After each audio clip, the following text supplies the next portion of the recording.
నమస్తే తెలుగు న్యూస్కి స్వాగతం. నేను గోపికృష్ణ. కిల్లర్ నాగార్జున గారు ప్రముఖ రాజకీయ సామాజిక విశ్లేషకులు ఉన్నారు. నమస్కారం నాగార్జున గారు. నమస్తే గోపి గారు. ఆంధ్రప్రదేశ్లో ప్రభుత్వం మారిన అతి కొద్ది రోజుల్లోనే కీలకమైన పరిణామం. రాజ్యసభకు సంబంధించి 3 సభ్యులు రాజీనామా చేసేశారు, ఆమోదించేశారు. దానికి సంబంధించి మళ్ళీ ఎంపిక కావాల్సి ఉంది. ప్రస్తుతానికి కూటమిలో ఉన్న అధికార కూటమికే అన్ని రాజ్యసభ సీట్లు దక్కే అవకాశం ఉంది. దాంట్లో ఎవరెవరు అనేది పేర్లు వినబడుతూ ఉన్నాయి. సానా సతీష్, ఆల్రెడీ బీదా మస్తాన్ రావు, 3 బీజేపీ నుంచి ఈయన ఆర్ కృష్ణయ్య.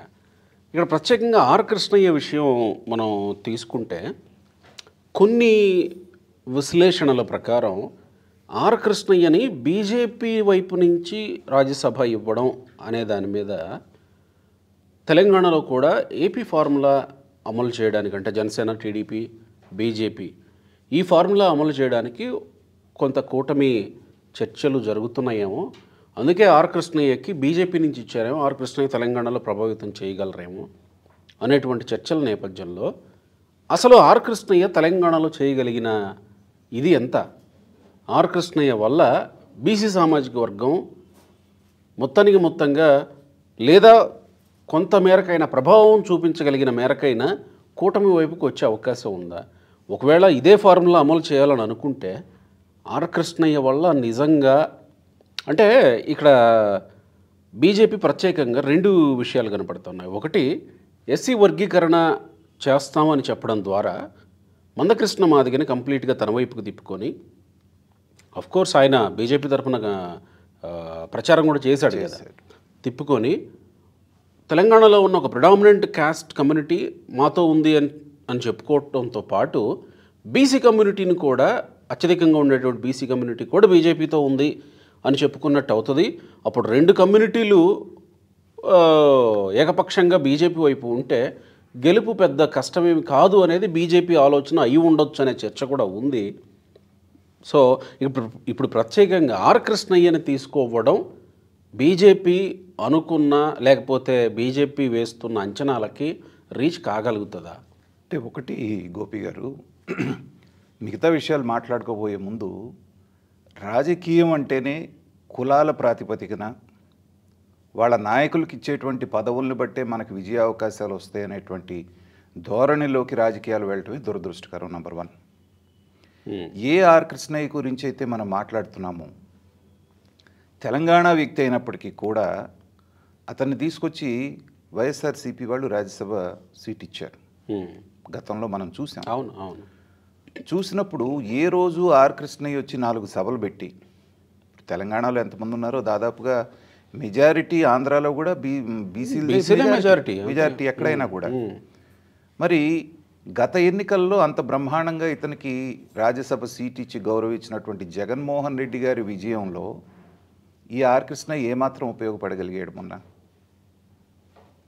నిజంగా ఆయనకు అంత గనక శక్తి సామర్థ్యాలు ఉంటే బీసీలందరికీ ఈయనే గనక నాయకుడయ్యి, ఈయన చెప్తే బీసీలందరూ ఇతను వెనకాలే ర్యాలీ అయితే, అంత బ్రహ్మాండంగా గౌరవించినటువంటి జగన్మోహన్ రెడ్డి గారికి కేవలం 11 సీట్లకు మాత్రం ఎందుకు పరిమితమయ్యారు?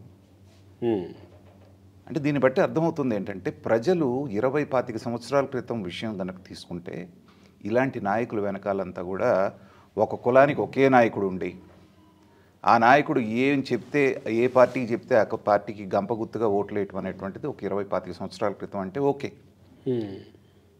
కానీ కాలక్రమేణా ఏంటంటే, ఎవరికి వాళ్ళు నిర్ణయాలు తీసుకునేటువంటి స్థాయికి, ఎవరికి వాళ్ళు అవగాహన చేసుకునేటువంటి స్థాయికి వచ్చిన తర్వాత రాజకీయం అనేటువంటిది మారింది. ఎస్, మీరు అన్నదాంతో నేను అంగీకరిస్తున్నాను. ఎందుకంటే ఆంధ్రాలో ఏదైతే సక్సెస్ఫుల్ ఫార్ములాగా నడిచిందో, కూటమి అంటే ఎలా కట్టాలి, కూటమి ధర్మం ఎలా పాటించాలి, కూటమి ద్వారా విజయం ఎలా సాధించాలి అనేటువంటిది దేశానికి ఒక రోల్ మోడల్ లాగా ఆంధ్రప్రదేశ్ ఎలక్షన్స్ 2024 జరిగినాయి. దాన్ని ఎవరు కాదంటలేదు. కానీ తెలంగాణలో కూడా అదే ప్రయత్నం జరుగుతుంది అంటంలో కూడా తప్పు లేదు. ఎందుకంటే 2029 ఎన్నికలే లక్ష్యంగా బీజేపీ అంది వచ్చే ఏ అవకాశాన్ని వదలకుండా చేస్తున్నటువంటి మాట మనం చూస్తున్నాం. తెలంగాణలో ఒక 2028 ఒక సంవత్సరం 6 నెలల ముందు వస్తుంది కాబట్టి. పైగా జమిలి ఎన్నికలు అంటున్నారు, అది ఒక బ్రహ్మ పదార్థం మన ముందు ఉంది. దాన్ని బట్టి ఎప్పుడు వస్తాయి చాలా టెక్నికాలిటీస్ ఉన్నాయిలేండి ఉన్నాయి. సో అలాంటి సందర్భంలో ఏంటంటే అన్ని రకాల క్యాస్ట్ ఈక్వేషన్స్ ఇవాళ పరిస్థితి చూడండి. తెలంగాణ రాజకీయం గురించి మాట్లాడుతున్నాం కాబట్టి కాంగ్రెస్ అనేటువంటిది ఇవాళ అధికారంలో ఉంది. ఉన్నప్పటికీ కూడా కాంగ్రెస్ సంస్కృతి ప్రకారంగా ఏక వ్యక్తి నాయకత్వాన్ని అంగీకరించేటువంటి పరిస్థితి ఇప్పుడు ఈ సంవత్సరం రోజులే కాబట్టి నడుస్తున్నప్పటికీ కూడా ముందు ముందు వెళ్ళేటప్పుడు ఎలా ఉంటుంది అనేటువంటిది మనం అంచనా వేయలేం. కాంగ్రెస్ పార్టీలో ఎప్పుడు ఏదైనా జరగచ్చు. అవును, ఎగ్జాక్ట్లీ ఇవాళకి సంవత్సరం ఇవాళకి. కానీ రేవంత్ రెడ్డి గారు అంత ఇండిపెండెంట్గా నిర్ణయాలు తీసుకొని పాలించేటువంటి స్కోపు అయితే మాలాంటి విశ్లేషకులకు అయితే కనపడట్లేదు. ఏ నిర్ణయం తీసుకోవాలన్నా అందరినీ కన్సల్ట్ చేసి తీసుకోవాల్సిన పరిస్థితిలోనే అతను ఉన్నాడు. అలాంటి సమయంలో కేసీఆర్ అనేటువంటి వ్యక్తిని, అతని కొడుకుని, కూతుర్ని అష్టదిగ్బంధనం చేశారు ఒక రకంగా బీజేపీ వాళ్ళు. చేసిన తర్వాత ఖచ్చితంగా ఇవాళ కాకపోతే రేపైనా ఒత్తిడి పెరిగితే అటువైపు నుంచి, ఇప్పుడు ప్రాంతీయ పరంగా ఉన్నటువంటిది ఆ పార్టీని, ఒకవేళ కాంగ్రెస్ వైపు నుంచి రేవంత్ రెడ్డి గారు ఏమాత్రం దాన్ని టార్గెట్ చేసినా ఇమ్మీడియట్గా వాళ్ళకి వేరే ఆల్టర్నేటివ్ లేకుండా బీజేపీలోకి వెళ్లాల్సినటువంటి పరిస్థితి ఉంది. వాళ్ళు అటు బీజేపీ వైపు నుంచి బంధించేశారు, ఇటు కాంగ్రెస్ వైపు నుంచి ఏమాత్రం ఒత్తిడి వచ్చినా కానీ రేపొద్దున ఏ అరెస్ట్ అన్నారనుకోండి, వాళ్ళకున్న ఏకైక ఆప్షన్ వెళ్ళి బీజేపీలో చేరటం. అంటే బీజేపీతో జట్టు కట్టడమా, లేకపోతే జట్టు కట్టడం అనే దానికంటే కూడా విలీనం జరిగినా మనం ఆశ్చర్యపోవాల్సిన పని లేదు. వాళ్ళ దాకా వచ్చి వాళ్ళు జైలు పాలవుతారు అనేటువంటి పరిస్థితుల్లో కేసీఆర్ గారు రేపొద్దున వాళ్ళ అబ్బాయికో లేకపోతే సీఎం పదవో ఇంకోటో అష్యూరెన్స్ ఇచ్చి వాళ్ళ కేంద్ర మంత్రి పదవి అన్నారనుకోండి, anything is possible in politics.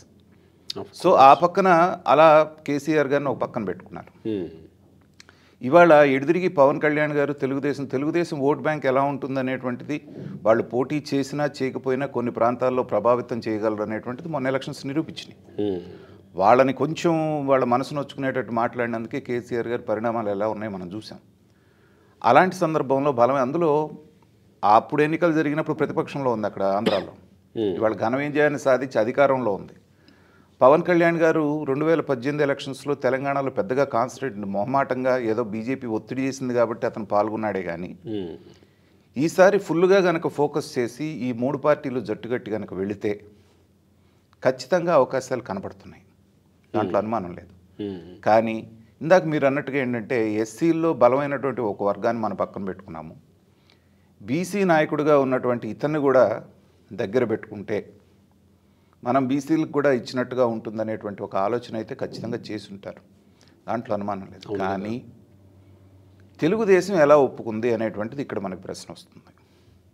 ఒప్పుకోవాల్సి వచ్చిందా, లేకపోతే తెలుగుదేశం ఆభావంతో బీజేపీ ప్రతిపాదన చేసిందా అనేది $1 మిలియన్ క్వశ్చన్. తెలుగుదేశం ఆల్రెడీ అనుభవం ఉన్నటువంటి పార్టీ కదా, ఉన్న పార్టీ కదా, ఈ ఆర్ కృష్ణయ్య మనస్తత్వాన్ని పూర్తిగా చూసినటువంటి పార్టీ కదా. ఎవరూ సాహసం చేయకుండానే ఒక బీసీ నాయకుడిని ఇతనే మా ముఖ్యమంత్రి అని ప్రకటించే ఎన్నికల ముందే ఎప్పుడు కూడా మీరు తెలుగుదేశం చరిత్రలో అట్లాంటిది ఎప్పుడు జరగలేదు. ఇతనే మా నాయకుడు, ఇతనే ముఖ్యమంత్రి క్యాండిడేట్ అని కూడా ఎలక్షన్స్కి వెళ్తే ఏం జరిగిందో చూసాం. మరి నిజంగా ఇతనికి అంత బలం ఉంటే, పైగా వైఎస్ఆర్సీపీ పంచం చేరి అక్కడి నుంచి రాజ్యసభ తీసుకున్న తర్వాత అతను చేసిన కామెంట్స్ ఏంటో చూశారు కదా. ఇటు తిరిగి ఓడిపోతాను కాబట్టి, ఇటు తిరిగి అధికారంలోకి రాదు కాబట్టి నన్ను చేశాడు, అంతకంటే ముందే చేశాడు ముందే. సో నన్ను ఇక్కడ బలిపశువుని చేశారు. అలాగే చంద్రబాబు నాయుడు గారి మీద కొన్ని విమర్శలు కూడా చేశారు.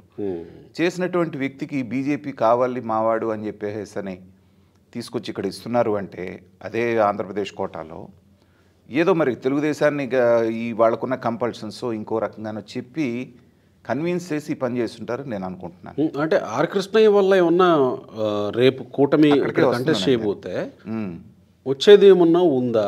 అదే కదా ఇందాక ఫస్ట్లోనే నేను వేసిన ప్రశ్న అదే.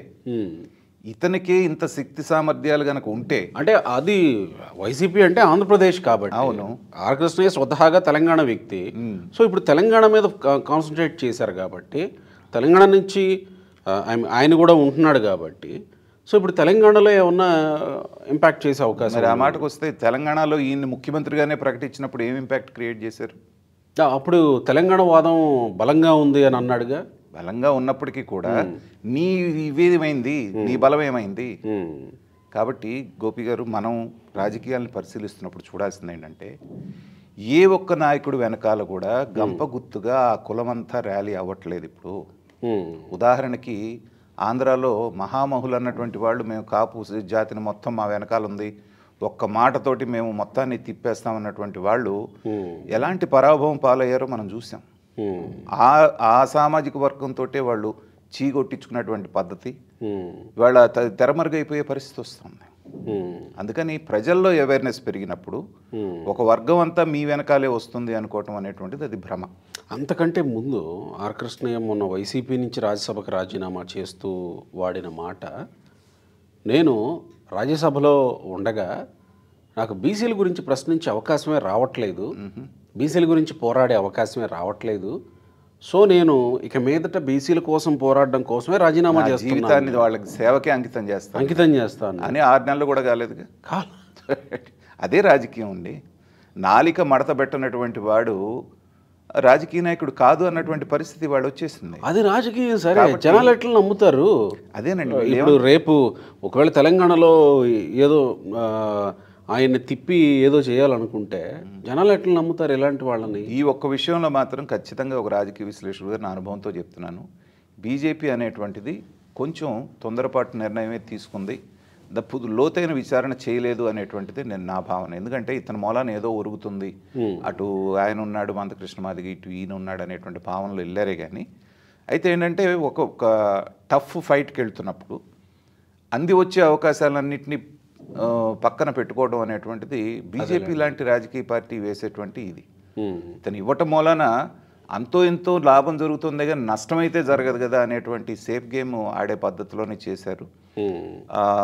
ఆ విధంగా నేను భావిస్తున్నాను. ఎందుకంటే ఇక్కడ ఒక రకంగా బీజేపీ నిజంగా బీసీల ఓటు బ్యాంకునో లేకపోతే బీసీలకు ప్రత్యేకంగా ఏదో చేసి మా వైపు బీసీలు ఉన్నారని నిరూపించుకోవాలనుకుంటే, బండి సంజయ్ ఎంత ఫెరోషియస్గా పోరాడినటువంటి వ్యక్తి, అతన్ని బీసీగా ప్రొజెక్ట్ అయినటువంటి వ్యక్తి, అతన్ని పక్కన పెట్టి మళ్ళీ కిషన్ రెడ్డిని తీసుకొచ్చి బొక్కబొర్ల పడ్డారు. పక్కన పెట్టడం వల్ల ఎంత దెబ్బ తగిలిందో కూడా అదే నేను అంటుంది, బొక్కబొర్ల పడ్డారు. ఈటెల రాజేంద్ర ఒక పక్క ఉన్నారు, బీసీ ముదిరాజు, అది ప్రిడామినెంట్ కమ్యూనిటీ తెలంగాణలో.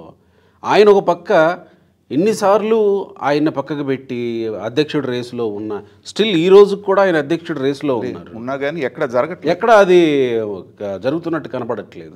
ఒకవేళ బీసీ ఫార్ములానే అనుకుంటే కృష్ణయ్య కంటే వీళ్ళే ఇంకాస్త ముందే ఉన్నారు కదా. కృష్ణయ్యకు ఉన్నటువంటి ఫాలోయింగ్, బండి సంజయ్కి ఉన్నటువంటి ప్రజెంట్ ఫాలోయింగ్, ఈ రెండింటిని పక్కన పెట్టండి. అవును, ప్రజల్లో ఎవరు పాపులరు, ఎవరు ఒక సభ పెడితే ఇప్పుడు బీసీ ఆర్ కృష్ణయ్య గారు రాజకీయ బీసీలకు సంబంధించినటువంటి సభ ఏదైనా పెడితే వస్తారే కానీ ఒక రాజకీయ సభ పెడితే ఎంతమంది వస్తారు? అవును, బండి సంజయ్ గారితో పోల్చుకుంటే. కాబట్టి నాకు తెలిసి ఇది ఒక్కటే కాకుండా వాళ్ళు ఇంకా దూరాలోచన ఏదన్నా చేస్తున్నారా అనేటువంటిది కూడా ఉంది. కొంత కాలక్రమేణా మనకి దీని మీద క్లారిటీ వస్తుంది. ఇప్పుడున్నటువంటి మనం ఇన్ని అంశాలు మాట్లాడినప్పుడు ఏంటంటే ఏ అంశంలో కూడా ఇతను బీజేపీ విజయానికి పెద్దగా ఉపయోగపడేటట్టుగా కనబడట్లేదు.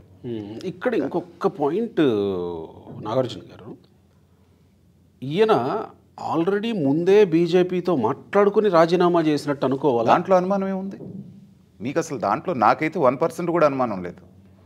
ఎందుకంటే ఇంకా టర్మ్ ఉండగానే రాజీనామా చేస్తున్నారంటే ఏంటంటే దానికి పదవికి వచ్చినటువంటి ఢోకా ఏమీ లేదనేటువంటి అష్యూరెన్స్ వాళ్ళ దగ్గర నుంచి వచ్చిన తర్వాత మాత్రమే ఇతని స్టెప్ తీసుకున్నాడు. అంటే ఆ మధ్య కాలంలో సుజనా చౌదరి, సీఎం రమేష్, గరికపాటి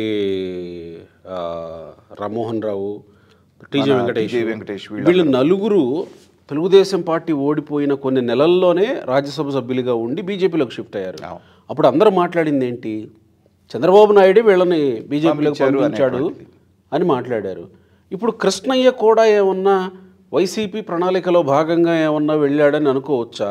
అంటే యాక్చువల్గా మనం మాట్లాడుతున్న తెలంగాణ సబ్జెక్టు, బట్ మాట్లాడాల్సిన అంశం అయితే ఉంది కదా, అవసరం అయితే ఉంది కదా. ఇది కూడా ఆ పాసిబిలిటీ అయితే నేను అనుకోవట్లేదండి. ఎందుకంటే ఆ పాసిబిలిటీ ఉంటే మిగతా రాజ్యసభ సభ్యులు మాత్రం ఇప్పుడు ఉండి ఇక్కడ వైసీపీలో ఉండి చేస్తుందే ఉంది. కాబట్టి ఇంకా బీజేపీ తోటి దగ్గర సంబంధం పెట్టుకోవాలంటే ఇంకో 4-5 అటు పంపించేయచ్చు కదా. గతంలో తెలుగుదేశం చేసినట్టు ఇప్పుడు ఆర్ కృష్ణయ్య ఒక్కడు లింగులింగమంట చేసి అక్కడ వెళ్ళి ఉద్ధరించేది ఏం లేదు కదా. సో అదే గనక ప్రణాళిక అయితే విజయసాయి రెడ్డి గారు మధ్యత్వంతో ఒక 5-6 తీసుకెళ్ళి దాంట్లో కలిపేసేవాడు. ఆల్రెడీ విజయసాయి రెడ్డి మధ్యవర్తిత్వం చేసి నేను తీసుకొస్తానని అమిత్ షాకి చెప్పాడు. ఆ అమిత్ వార్తలు షా కూడా వచ్చినాయి. వచ్చే కదా చర్చ అంతా జరిగింది కదా. వచ్చినా కూడా ఏంటంటే కూటమి ధర్మంగా మనకు కూటమి అనేది ఒకటి ఉంది ఇక్కడ. చంద్రబాబు నాయుడు గారి అవసరం ఉన్నటువంటి గవర్నమెంట్ అక్కడ ఏర్పడటం మూలనే బీజేపీ కూడా ఎట్లా పడితే అట్లా నిర్ణయాలు తీసుకునేటువంటి స్టేజ్లో లేదు. ఆచితూచి నిర్ణయాలు ఇప్పుడు ఎవరెవరిని పంపించారనే దాన్ని బట్టి వాళ్ళు కోవర్టులుగా వెళ్తున్నారా, లేకపోతే జగన్మోహన్ రెడ్డి గారి మనుషుల్లాగా వెళ్తున్నారా, లేకపోతే బీజేపీకి మేలు చేయడం, ఇది క్యాలిక్యులేట్ చేయడం పెద్ద సమస్య ఏం కాదు కదా. కాబట్టి ఏంటంటే ఇతనొకడు అనేటువంటిది తనకున్నటువంటి భవిష్యత్తు దృష్ట్యా ఇంక ఇక్కడ ఉంటే మనకు లాభం లేదనేటువంటిది అర్థమైంది కాబట్టి ఎదురిగి నేను తెలంగాణకు సంబంధించినటువంటి వ్యక్తిని కాబట్టి అన్నటువంటి ఉద్దేశంతో అక్కడ నుంచి రావటం, ముందే వాళ్ళతో మాట్లాడుకున్నడంలో ఏ రకమైనటువంటి అనుమానం లేదు. కాకపోతే ఏంటంటే కేవలం ఒక తెలంగాణలో ఇతని మూలాన ఉపయోగపడతాడు అనేటువంటిది మాత్రమే భావించి బీజేపీ వాళ్ళు ఇతను తీసుకున్నారు అనేటువంటిది మాత్రం అంత తెలివి తక్కువ నిర్ణయం తీసుకుంటారని నేను అనుకోను. రైట్. దీర్ఘకాలిక వ్యూహం దీని వెనకాల ఏదన్నా ఉందా అనేటువంటిది కాలం చెప్పాల్సిందే మనకి. రైట్. Thank you.